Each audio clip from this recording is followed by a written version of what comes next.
अस्सलाम वालेकुम friends, welcome back to top smarties drama serial Farq. Irsa के बाप के मरने के बाद आखिर क्या होगा, आज मैं आपसे फर्क ड्रामे की 2 एक साथ की मुकम्मल कहानी बयान करने जा रही हूँ। उससे पहले आपसे रिक्वेस्ट है, अगर चैनल पर न्यू हैं तो ज़रूर सब्सक्राइब कर दीजिए और साथ ही बेल का नोटिफिकेशन ज़रूर प्रेस कीजिएगा ताकि मेरी हर आने वाली वीडियो आप आसानी से देख सकें। इर्सा ने तो यूनिवर्सिटी में झूठ बोल रखा है, बहुत अमीर है, इसलिए तो दोस्त ने कहा चलो तुम्हारा घर देखने चलते हैं।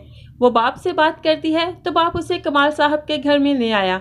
यहाँ पर आकर काम वाली से कहता है थोड़ी देर ऐसे समझो जैसे मैं ही कमाल साहब हूँ। काम वाली हैरान हो जाती है, लेकिन है उसको घर देखने की परमिशन दे देती है। इर्सा अपनी दोस्त को सारा घर दिखाती है, दोस्त बहुत इम्प्रेस हो जाती है।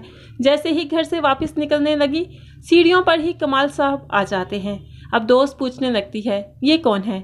कमाल साहब कहते हैं मैं अपना तारुफ खुद ही करवा देता हूँ, मैं इस घर का मालिक हूँ। दोस्त तो बहुत हैरान हो गई, इर्सा का मुंह भी खुला रह गया और यहाँ पर आखिर इसका झूठ पकड़ा ही गया।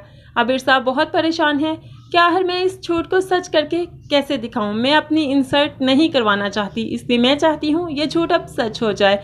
वो सोचती है और खुद कलामी करती है। दूसरी तरफ जमशेद इसे बहुत चाहता है, आते जाते इसके रास्ते में खड़ा इसकी राह तकता है। तब इर्सा के दिल में उसके लिए कोई सॉफ्ट कॉर्नर पैदा हो ही जाता है। जमशेद एक लव लेटर भेजता है इसकी दोस्त के हाथ, जो इर्सा को पहुंचाता है। और इर्सा जब वो लेटर पढ़ती है, पढ़ते ही पढ़ते जमशेद के साथ उसकी फीलिंग्स अटैच होना शुरू हो जाती हैं। खत पढ़ते पढ़ते वो बहुत खुश हो जाती है। उसने छत पर मिलने बुलवाया, इसलिए इर्सा खुशी खुशी छत पर जाने के लिए तैयार है। लेकिन यहाँ पर बाप उसे रोक लेता है, इस टाइम छत पर जाने की ज़रूरत नहीं, ऊपर जो कपड़े फैलाए हैं वो मैं ले आऊँगा। अगले दिन बाप की तबीयत बहुत ज़्यादा ख़राब हो जाती है कि वो बैठा बैठा कुर्सी से भी नीचे गिर जाएगा। इर्सा बहुत ज़्यादा परेशान हो गई।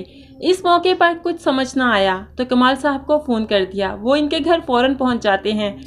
आकर देखा तो इर्सा के बाप की तबीयत वाकई बहुत ख़राब थी, खांस कर बुरा हाल था। वो अब कमाल साहब से कह देते हैं मुझे बहुत फिक्र है इर्सा की, मेरे मरने के बाद तो उसका कोई भी नहीं, मैं चाहता हूँ कि आप उससे शादी कर लेना। कमाल साहब तो बहुत परेशान हो गए, लेकिन फिर सोचने लगे कि आखिर शादी तो मुझे करनी पड़ेगी, तभी तो मेरा घर चलेगा। आखिरकार इर्सा के बाप का इंतकाल भी हो जाएगा, इर्सा बेसुध होगी और तभी कमाल साहब इससे शादी कर लेंगे, इसको दुल्हन बनाकर घर ले आएंगे। जैसे ही दुल्हन को घर लेकर आए, दरवाज़ा बंद करने लगे ताकि दुल्हन से कुछ प्यार मोहब्बत की बातें करें। तभी साथ लगी बीवी की तस्वीर को देख लेते हैं। तस्वीर को देखकर तो बहुत परेशान हो गए और सभी जज्बात वहीं पर ठंडे पड़ गए। इर्सा के पास आए और आकर कहने लगे तुम्हें सब कुछ मिलेगा इस घर में सिवाय मेरी मोहब्बत के, वो मैं तुम्हें कभी नहीं दे सकूंगा क्योंकि वो मैं पहले कर चुका हूँ।